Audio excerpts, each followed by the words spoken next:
আসসালামু আলাইকুম, কি অবস্থা সবার? আমি তোমাদের ফজলে রাব্বি ভাইয়া #লার্নিং এর পক্ষ থেকে সবাইকে স্বাগতম জানাচ্ছি। তো অনেকদিন পর তোমাদের জন্য আবার নিয়ে আসলাম বোর্ড কোয়েশ্চেন সলভ সিরিজ। এই সিরিজে আমরা তোমাদের বিভিন্ন অধ্যায়ের সিকিউ কোয়েশ্চেন গুলো যেগুলো বোর্ডে আসছে এগুলো সলভ করে দেই। আজকে আমরা করব চ্যাপ্টার 2 মানে গতি অধ্যায়ের যশোর বোর্ড 2023 এর প্রশ্ন। চলো শুরু করা যাক। এই আমাদের প্রশ্নটা, দেখো প্রশ্নে কি বলছে। 20 মিটার/সেকেন্ড আদি বেগে একটি ক্রিকেট বলকে মুকুল খাড়া উপরের দিকে নিক্ষেপ করছে। মুকুল একটা বলকে খাড়া উপরের দিকে নিক্ষেপ করছে। এরপর বলছে একই সময়ে নিশান 30 মিটার দূরে থেকে, নিশান 30 মিটার দূরে দাঁড়ায় ছিল, ওখান থেকে দৌড়ে এসে বলটাকে ধরার চেষ্টা করবে।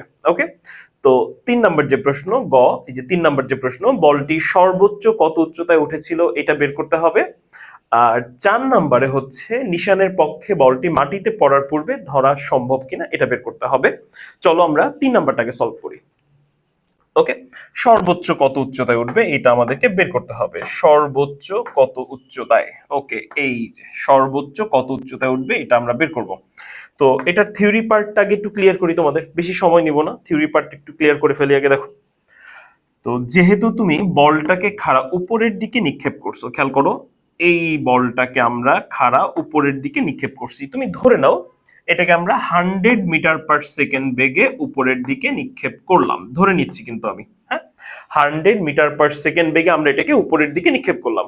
এবার আমাকে বলো তো, যে এই যে তুমি 100 মিটার/সেকেন্ড বেগে এটাকে উপরের দিকে নিক্ষেপ করছো, এটার স্পিড কি আস্তে আস্তে বাড়বে নাকি কমবে সেটা একটু বলো আমাকে। এটার স্পিডটা কি বাড়বে নাকি কমবে? উত্তর হচ্ছে কমবে। কেন? কারণ পৃথিবীটাকে কোন দিকে টানে বলতো? নিচের দিকে টানে, তাই না? তাহলে ত্বরণ যেহেতু উল্টা দিকে কাজ করে, তাহলে আমরা জানি যে ওর স্পিডটা আস্তে আস্তে কমবে। তাহলে ধরো এখানে যখন আছে, এটার স্পিড এখন হয়ে গেছে, আমি ধরে নিলাম 20 মিটার/সেকেন্ড, ধরে নিলাম যে 100 থেকে কত হয়ে গেছে 20, এবং এইখানে আসার পর ওর স্পিড হয়ে গেছে 0 মিটার/সেকেন্ড। এইটুকু আমাদের জানা, যে যদি একটা নিক্ষিপ্ত বস্তু হয়, যদি একটা নিক্ষিপ্ত বস্তু হয়, তাহলে ওর স্পিড কিন্তু আস্তে আস্তে কি হয় বলতো? কমতে থাকে, তাই না? যদি স্পিড বাড়তে থাকতো তাহলে তো আর আমরা ক্রিকেট খেলতে পারতাম না, বল উপরের দিকে মারলে সেটা একদম মহাশূন্যে চলে যেত, রাইট? তাহলে আমরা জানি যে নিক্ষিপ্ত বস্তুর ক্ষেত্রে ওর স্পিড আস্তে আস্তে কি হয় বলতো? কমতে থাকে। কারণটা কি? ত্বরণ নিচের দিকে কাজ করে, স্পিড যেই দিকে, ত্বরণ তার উল্টা দিকে, বিপরীতে, পৃথিবী টানতেছে ওকে নিচে। ওকে, তাহলে দেখো ওর স্পিড কমতে কমতে একটা সময় 0 হয়ে যাবে। বলতো এখন সে কি আর উপরে উঠতে পারবে? না, কারণ ওর স্পিড নাই, সে কিভাবে উপরে উঠবে? এখন সে আবার কোন দিকে পড়বে বলতো? নিচে। তাহলে আমি এটা বলতে পারি কিনা দেখো, এই হাইটটাই, এই হাইটটাই ওর জন্য ম্যাক্সিমাম হাইট বা সর্বোচ্চ উচ্চতা, তাই তো? এই হাইটটাকেই কি আমরা সর্বোচ্চ উচ্চতা বলতে পারি কিনা বলো? এই হাইটটাই কি সর্বোচ্চ উচ্চতা না? ওর স্পিড কমতে কমতে কমতে কমতে একটা সময় 0 হয়ে গেছে, আর কি উপরে উঠবে? না, এটাই তোর সর্বোচ্চ উপরে উঠতে পারে, এর চেয়ে আর উপরে উঠতে পারে না। এটা ওর সর্বোচ্চ উচ্চতা। তারপর আবার কোন দিকে নামে বলো? নিচের দিকে। তাহলে আবার খেয়াল করো একটু, একটা বস্তু তুমি ওপরের দিকে ছুঁড়ে মারছো, তার স্পিড কমতে কমতে কমতে কমতে কমতে কমতে একটা সময় কত হয়ে যাবে? 0। এই উচ্চতাটাই কি বলো? সর্বোচ্চ উচ্চতা, কারণ এর থেকে তো আর উপরে সে উঠবে না। আবার কোন দিকে নামবে বলো? নিচের দিকে নামবে। তাহলে এই উচ্চতাটাই আমাদের সর্বোচ্চ উচ্চতা, এবং আমাদের টার্গেট হচ্ছে এই উচ্চতাটা বের করা। প্রশ্ন হচ্ছে ভাইয়া কোন সূত্র দিয়ে বের করব? এখন আমি তোমাদের নিক্ষিপ্ত বস্তুর সূত্রগুলো একটু লিখতেছি আগে। দেখো নিক্ষিপ্ত বস্তুর জন্য আমরা কি কি সূত্র শিখছি একটু লিখতেছি। দেখো, v equal to u minus g t, এরপর v square equal to u square minus 2gh, h equal to u t minus half GT square, h equal UT minus half GT square. একটা কথা খুবই মনোযোগ দিয়ে শুনবে, ফিজিক্সে সূত্র মুখস্থ করার থেকেও ইম্পর্টেন্ট হচ্ছে আমি কখন কোন সূত্র অ্যাপ্লাই করব এটা বুঝতে পারা। তুমি যদি নাই বুঝতে পারো যে আমি কখন কোন সূত্র অ্যাপ্লাই করব, তো সূত্র মুখস্থ করে আসলে লাভটা কি? তার মানে আমি এটা বলতেছি না যে সূত্র মুখস্থ করতে হবে না, বাট কোনটা বেশি ইম্পর্টেন্ট, সূত্র মুখস্থ নাকি সূত্রের অ্যাপ্লিকেশনটা শেখা? এক্স্যাক্টলি, সূত্রের অ্যাপ্লিকেশন শেখা। ধরো একজন এই 3টা সূত্র জানে, কিন্তু সে এটা জানে না যে কখন কোন সূত্র অ্যাপ্লাই করতে হবে, তাহলে লাভটা কি আসলে? ওকে, তাহলে সবসময় মাথায় রাখবো ফিজিক্সের সূত্রের অ্যাপ্লিকেশন শেখাটা খুব জরুরি। হ্যাঁ, যে ফিজিক্সের একদম কম পায়, মানে কিছুই পারে না, জিজ্ঞেস করবা ও সূত্র মুখস্থ পারে, বাট ও এইটা জানে না যে আমি কোন প্রশ্নে কোন সূত্রটা অ্যাপ্লাই করব। খুবই জরুরি কথা এটা ফিজিক্সের জন্য। তাহলে একটু খেয়াল করো যে আমি এখানে কোন সূত্রটা অ্যাপ্লাই করব। আমার নিক্ষিপ্ত বস্তুতে তো এছাড়ার সূত্র নাই, এখান থেকে আমি কোন সূত্রটা অ্যাপ্লাই করব সেটা একটু খুঁজে বের করি। দেখো আমাদের বের করতে হবে সর্বোচ্চ উচ্চতা। তাহলে একদম বিসমিল্লাহ বলেই তুমি প্রথম যে ইকুয়েশনটা আছে এই প্রথম ইকুয়েশনটা কেটে দিবা। এ তোমাকে কোনো হেল্প করতে পারবে না, কারণ তোমার বের করতে হবে কি এইচ, এর মধ্যে কি এইচ আছে? উত্তর হচ্ছে না। তাহলে আমি এই সমীকরণ নিয়ে কখনোই কাজ করতে পারবো না, এই আগে থেকেই বাদ, এ আগে থেকেই বাদ। এবার এই দুইটার মধ্যে কিন্তু এইচ আছে, খেয়াল করে দেখো এই 2 নাম্বার ইকুয়েশনও এইচ, আবার 3 নাম্বার ইকুয়েশনও এইচ, দুইটার মধ্যেই তো এইচ আছে। এই দুইটার মধ্যে আমি কোনটা নিব একটু খেয়াল করে দেখো তো। যখন বস্তুটা সর্বোচ্চ উচ্চতায় উঠে, যখন বস্তুটা সর্বোচ্চ উচ্চতায় উঠে তখন ওর বেগ শূন্য হয়ে যায় না? কোন বেগ শূন্য হয়ে যায় বলতো? শেষ বেগ শূন্য হয়ে যায়। আর আমার সিনারিও অনুযায়ী আদি বেগটা কত ছিল এখানে বলতো? 100। তাহলে সর্বোচ্চ উচ্চতার জন্য তুমি একটা কন্ডিশন মাথায় রাখবে, সর্বোচ্চ উচ্চতায় যখন বস্তুটা উঠবে ওর শেষ বেগ কিন্তু শূন্য। তাহলে আমি বলতে পারি কিনা দেখো তো, ইনডিরেক্টলি একটা ইনফরমেশন আমি জানি যে সর্বোচ্চ উচ্চতা মানেই হলো শেষ বেগ শূন্য, কারণ থেমে গেছে। সর্বোচ্চ উচ্চতা মানে কি ওই উচ্চতায় যে ও থেমে যাবে, তাহলে শেষ বেগ কত হবে? শূন্য। তাহলে দেখো তো এই দুইটার মধ্যে কোনটা কোনটা আমাকে বেশি হেল্প করতে পারে?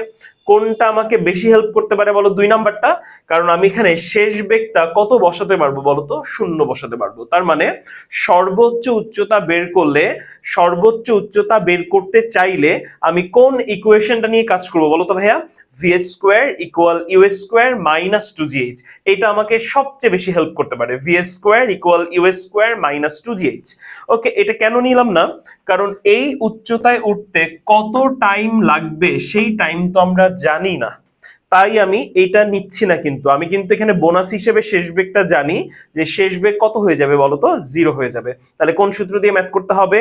vs square equal US square minus 2gh। চলো তাহলে করে ফেলি আমরা ম্যাথটা, তাহলে আমরা করে ফেলি। সলিউশন আমরা জানি যে কোন ইকুয়েশন দিয়ে এখন আমাদের ম্যাথ করতে হবে, চলো লিখে ফেলি আমরা। vs square equal to US square minus 2gh। যেহেতু সর্বোচ্চ উচ্চতা বলছে, তাহলে শেষ বেগ কত হবে বলতো? শূন্য।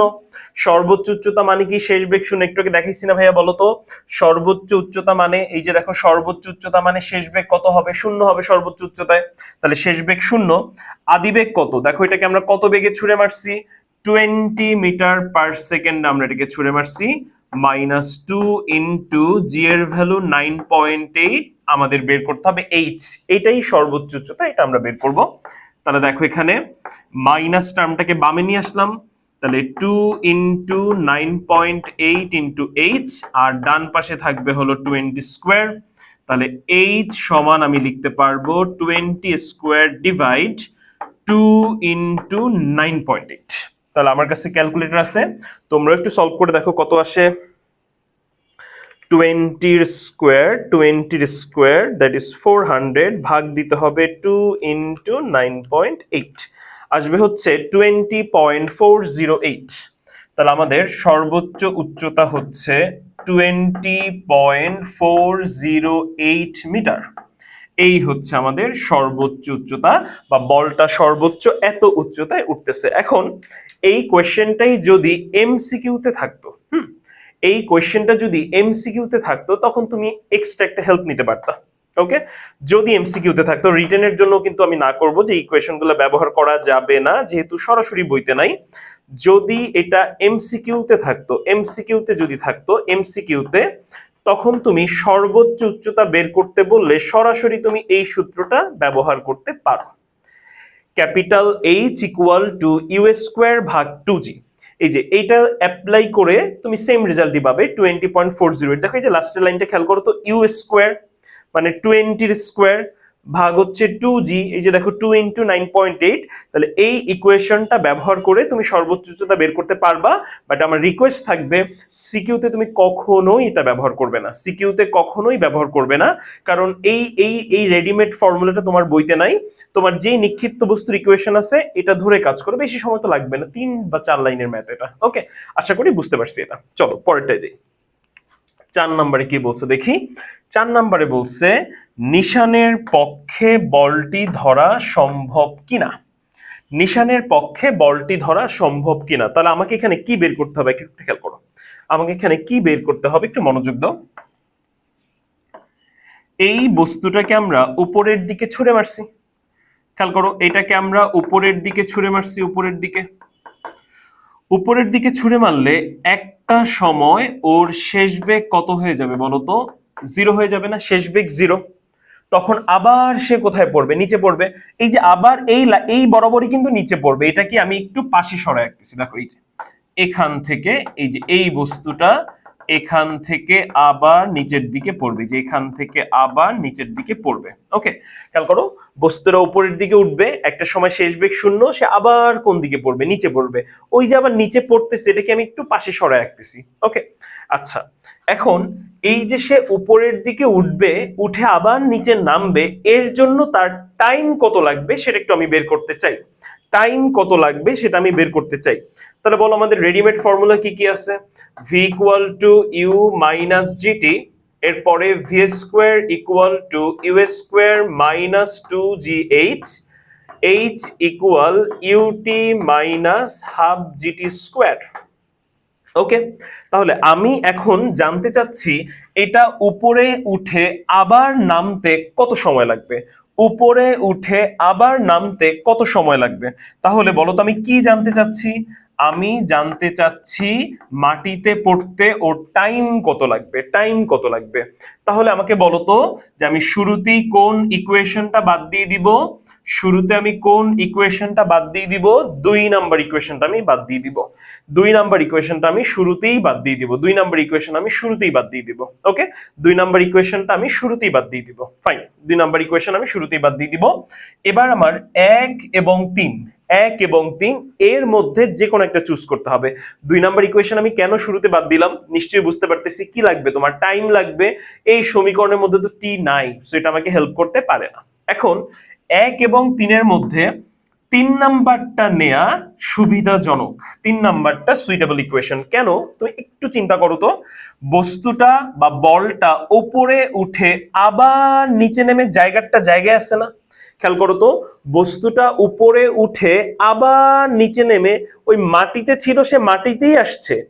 আদি বিন্দু শেষ বিন্দু একই জায়গায়, যেখান থেকে তুমি ছুঁড়ে মারছো ও আবার ওখানে এসে পড়ছে। কিছু কি মনে পড়ে? স্মরণ, এক্স্যাক্টলি, স্মরণ কিন্তু শূন্য। এই বস্তুটা ঘুরে ফিরে আবার আগের জায়গায় আসছে। ওই যে একটা লোক বৃত্তাকার মাঠ ঘুরে যখন আবার আগে আর বিন্দুতে চলে আসে, আমরা কি বলি? স্মরণ শূন্য বলি না আমরা? তাহলে এই বলটা উপরে উঠে আবার নিচে নামছে, তাহলে স্মরণটা কত হবে? 0। তাহলে আমি এই ক্ষেত্রে এইচ এর ভ্যালুটা কত বসাতে পারবো বলতো? 0। এবং আমাদের এখান থেকে এই টি এর মানটা বের করতে হবে। এই যে সে উপরে উঠে আবার নিচে নামছে, মোট যে সময়টা, এই মোট সময়টাকে আমরা বলি বিচরণ কাল, টাইম অফ ফ্লাইট। এইটাকে আমরা বলি হচ্ছে বিচরণ কাল।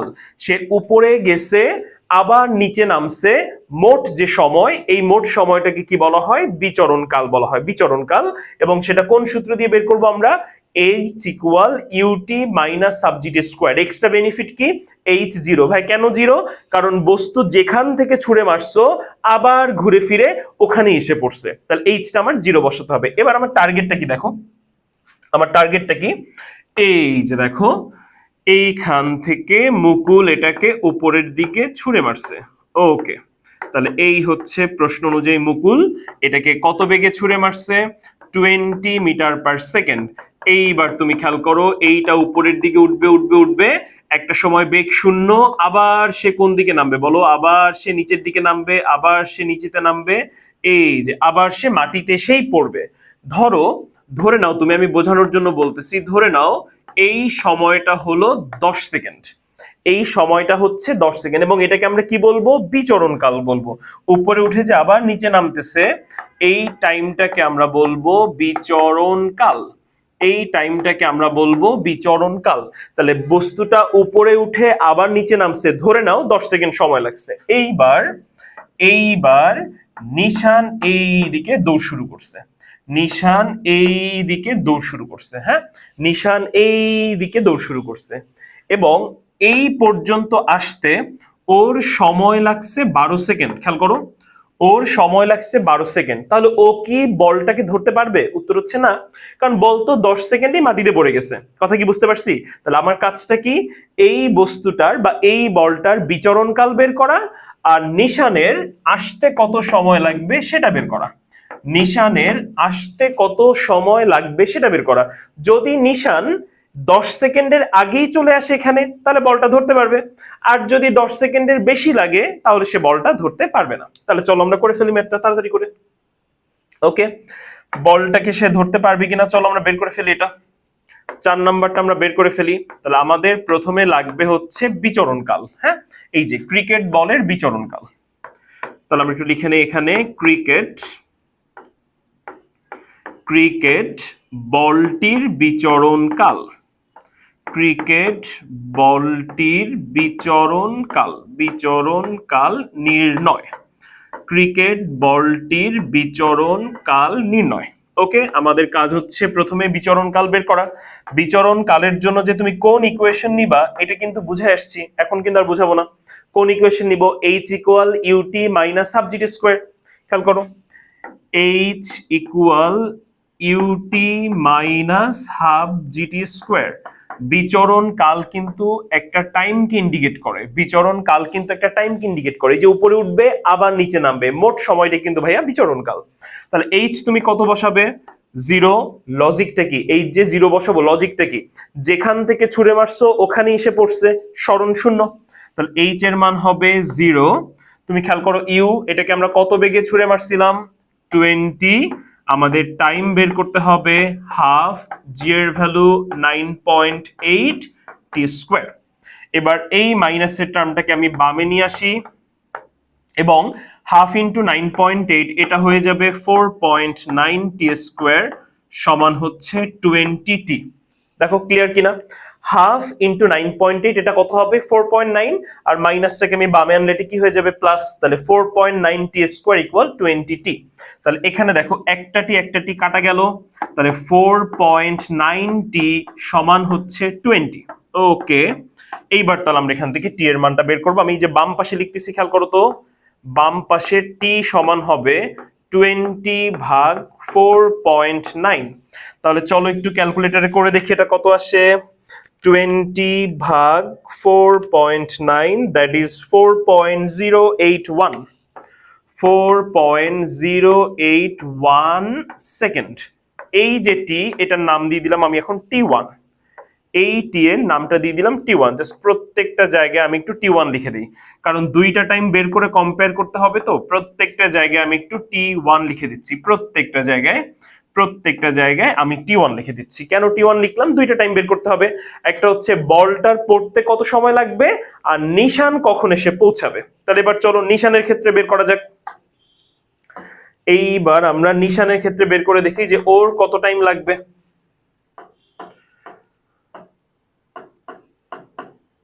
নিশানের ক্ষেত্রে দেখি ওর কত টাইম লাগবে। চলো, নিশানের ক্ষেত্রে কত টাইম লাগবে। দেখো, নিশান কেমন বেগে দৌড়ায় বলতো? সমবেগে দৌড়ায়। তাহলে এস ইকুয়াল টু ভিটি, এই টাইমটাকে আমরা টি2 বললাম। তাহলে এস, ও কত মিটার দূরে ছিল? 30 মিটার। তাহলে এস এর পরিবর্তে আমরা কত লিখবো? 30। নিশান কত বেগে দৌড়ায় বলতো? 6 মিটার পার সেকেন্ডে দৌড়ায়। তাহলে আমরা এখানে বলতে পারবো T2 সমান হচ্ছে 30 ভাগ 6। তাহলে আমরা বলতে পারবো T2 এর ভ্যালু কত আসবে বলো? 5 সেকেন্ড।